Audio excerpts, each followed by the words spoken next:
अभी हम पर्यावरण के बारे में ही बात करेंगे। और इससे पहले पर्यावरण के अंतर्गत हमने प्रकृति और प्रगति के बीच जो सामंजस्य का जो अभाव है और मानव ने निहित स्वार्थों के लिए प्रकृति का जो अविवेकपूर्ण दोहन किया, उसके कारण प्रदूषण विविध रूपों में मानव के सामने चुनौती बनकर आया। और पर्यावरण के संबंध में भारत की जो परिस्थितियां हैं वो कुछ विशिष्ट प्रकार की है। तो इन सब के बाद अब हम यह है कि पर्यावरण संरक्षण की दिशा में क्या प्रयत्न किए गए और विश्व स्तर पर बढ़ते प्रदूषण को लेकर किस प्रकार की चिंताएं की गई और उसके समाधान के क्या प्रयास किए गए, इन विविध बिंदुओं पर हम चर्चा करेंगे।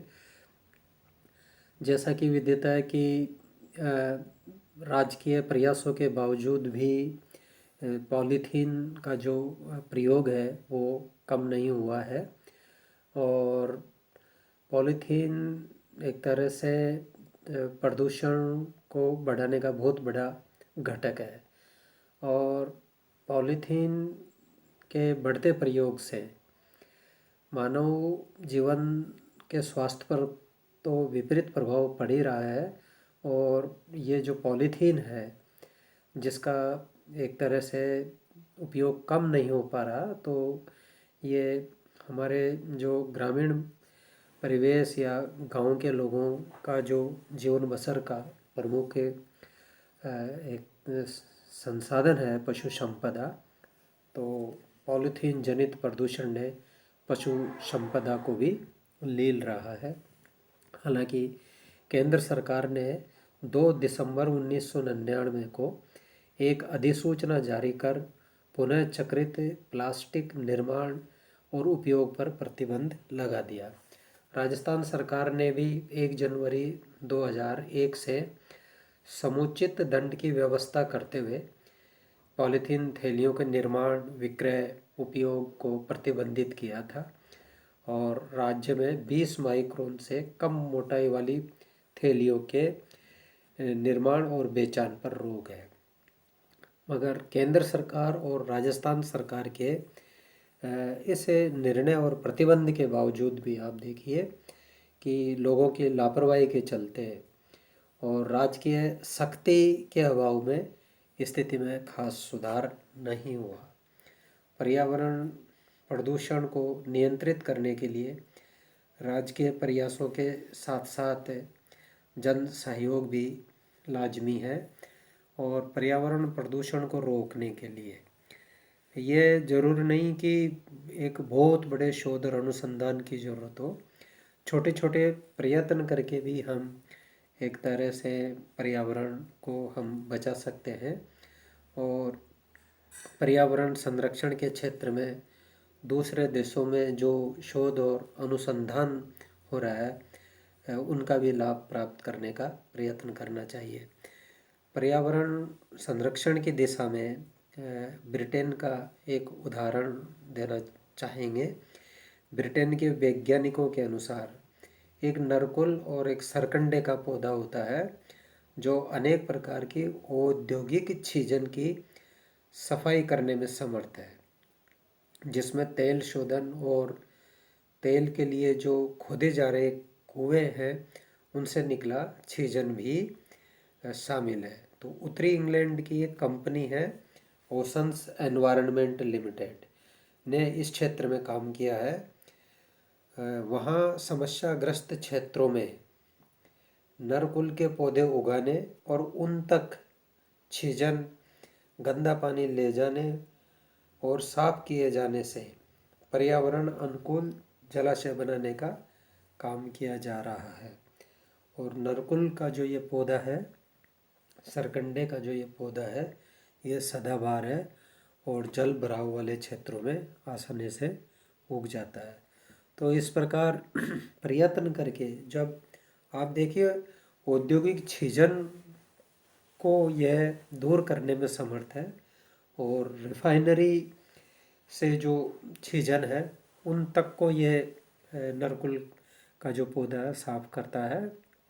तो भारत में भी ऐसे प्रयत्न किए जाने चाहिए और पर्यावरण अनुकूल जलाशयों का निर्माण किया जा सकता है। इस संदर्भ में एक बात कहना चाहूँगा कि मानव के संरक्षण के लिए, मानव के जन्म से लेकर मृत्यु पर्यंत तक मानवाधिकार से मानव का संरक्षण होता है। तो इसी प्रकार एक तरह से वन, वनस्पति, वन्य जीव है जिनसे मानव का अस्तित्व, हमारा अस्तित्व है। हालांकि सरकार और विभिन्न विभिन्न जो संगठन है और मानव भी है, तो एक तरह से प्रकृति के संरक्षण के लिए प्रयत्न करते हैं, किंतु जितना प्रयत्न होना चाहिए उतने प्रयत्न नहीं किए जा रहे। तो प्रकृति के संरक्षण के लिए मानवाधिकार की भांति एक तरह से प्रकृति अधिकार की भी आवश्यकता है। अब जब दुनिया में एक तरह से पर्यावरण एक मुखर चुनौती के रूप में सामने आ खड़ा हुआ है और ग्लेशियर तक पिघल गए, ओजोन प्रभावित हो गई, जल स्तर बढ़ गया, तो विश्व के देशों की चिंताएं बढ़ना स्वाभाविक है। तो जलवायु परिवर्तन को लेकर एक क्योटो प्रोटोकॉल उल्लेखनीय है। 1997 में क्योटो में कार्बन उत्सर्जन में कटौती के वादे किए गए थे। औद्योगिक देशों को 2012 तक कार्बन उत्सर्जन में 1990 की तुलना में सामूहिक रूप से औसतन 5.2% कार्बन उत्सर्जन कम करने का बाध्यकारी लक्ष्य दिया गया था। किंतु विकसित जो देश है वो क्योटो प्रोटोकॉल में बदलाव चाहते हैं। विकासशील देशों को लक्ष्य नहीं दिए गए। विकासशील देशों को एक तरह से वित्तीय सहायता, अन्य प्रोत्साहनजनक पैकेज की बात की गई थी और विकासशील देशों ने एक तरह से, भारत और चीन विकासशील देशों में प्रमुख है और भारत ने 2020 तक कार्बन उत्सर्जन में 15 से 20% कटौती की स्वैच्छिक घोषणा की। चीन ने भारत से पहले कटौती की घोषणा की। अब क्योटो प्रोटोकॉल के अलावा कोपेनहेगन समझौता भी जलवायु परिवर्तन के लिए महत्वपूर्ण है और जलवायु परिवर्तन पर विश्व के देश 7 से 18 दिसंबर 2009 में डेनमार्क की राजधानी कोपेनहेगन में इकट्ठा हुए। तो इसमें अमेरिका और ब्रिक्स की पहल पर, ब्रिक्स विकासशील देशों का एक संगठन है, ब्राज़ील, रूस, इंडिया, चाइना और साउथ अफ्रीका, ये जो ब्रिक्स देश है ये औद्योगिक विकास की दृष्टि से जो G7 है, G7 सर्वाधिक विकसित देश है औद्योगिक विकास की दृष्टि से। और ब्रिक्स से जो तेज गति से जो विकासशील देश है, जो कि तेज गति से विकास कर रहे हैं, उनका एक संगठन है जो कि विकास की दृष्टि से काफ़ी महत्वपूर्ण और काफ़ी प्रभावी है। तो इसमें आप देखिए जो देश है ब्राज़ील, रूस, इंडिया, चाइना, साउथ अफ्रीका, तो इनकी पहल पर एक गैर बाध्यकारी समझौता हुआ। इसमें कार्बन उत्सर्जन कटौती में कार्बन उत्सर्जन कटौती को आवश्यक बताया, जिसमें तापमान में वृद्धि को अधिकतम 2 डिग्री सेल्सियस से नीचे, है ना, सीमित किया जा सके।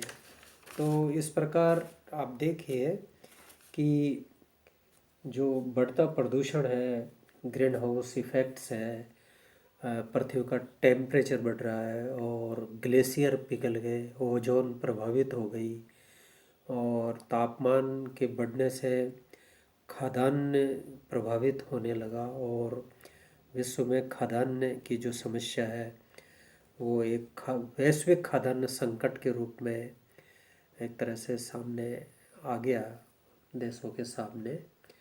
तो ऐसी स्थिति में पर्यावरण संरक्षण की दिशा में मतलब देश जागरूक हुए और अभी कोविड-19 महामारी के दौर में विश्व के देशों में लॉकडाउन की स्थिति और भारत में भी मार्च से लॉकडाउन रहा। तो लॉकडाउन के दौरान एक तरह से पर्यावरण संरक्षण के क्षेत्र में या पर्यावरण में काफ़ी सुधार हुआ और एक तरह से विविध विश्वसनीय स्रोतों से यह भी जानकारी मिली कि पर्यावरण प्रदूषण के कारण जो ओजोन में छिद्र का आकार बढ़ता जा रहा था, तो लॉकडाउन में ओजोन का जो छिद्र है वो कम हो गया और एक तरह से जो प्राकृतिक या नैसर्गिक सौंदर्य है प्रकृति का, जो वातावरण वो बिल्कुल स्वच्छ हुआ। तो प्रकृति का जो दोहन है, बापू ने कहा था कि जो प्रकृति है, प्रकृति में जितना उत्पादन है वो जितने भी मानव है, मानव की आवश्यकताओं की पूर्ति में प्रकृति में सामर्थ्य है, किंतु जब मानव लालच में आता है तो लालच की पूर्ति की क्षमता प्रकृति में नहीं है। तो एक तरह से मानवीय आवश्यकताओं की पूर्ति के लिए प्रकृति का जो दोहन है वो एक तरह से आवश्यकताओं के अनुरूप होना चाहिए और प्राकृतिक संसाधनों का दोहन इस प्रकार हो कि एक तरह से पारिस्थितिकी संतुलन बना रहे और आने वाली जो पीढ़ी है उन पीढ़ी का भी हित संरक्षित हो सके। और पर्यावरण संरक्षण का जो दायित्व है या पर्यावरण संरक्षण है, इसको बनाए रखने के लिए राजकीय प्रयासों के साथ जन सहयोग भी लाजमी है। अब जब पृथ्वी पर 7.5 अरब से अधिक आबादी है तो एक तरह से वन क्षेत्र पर भी दबाव बढ़ रहा है, कृषि क्षेत्र पर भी दबाव बढ़ रहा है। तो अगर वर्षा ऋतु में अरबों लोग जो है भारत में 1.34 अरब के करीब आबादी है और अगर एक व्यक्ति एक वृक्ष लगाए तो एक तरह से पर्यावरण संरक्षण की दिशा में काफ़ी महत्वपूर्ण कदम सिद्ध हो सकता है।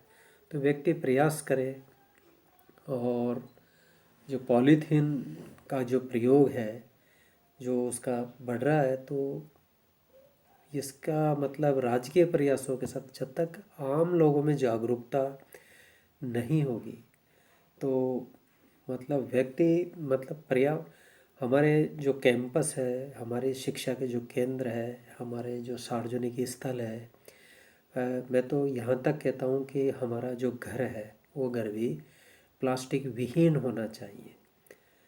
जिससे प्लास्टिक से इतना प्रदूषण फैलता है, पता ही नहीं चलता कि हम कितनी प्लास्टिक का अनजाने में हम उपभोग कर लेते हैं। तो प्लास्टिक को हम बिल्कुल एक तरह से त्यागें और जो दैनंदिन जो आवश्यकता है वो प्लास्टिक के स्थान पर इसके जो वैकल्पिक स्रोत है, जैसे एक तरह से जूट के या कपड़े के जो बैग है वो उनके प्रयोग को हम बढ़ावा दें तो न केवल हमारा स्वास्थ्य सुधरेगा बल्कि प्रकृति का भी एक तरह से संरक्षण और प्रकृति सुरक्षित रह सकेगी।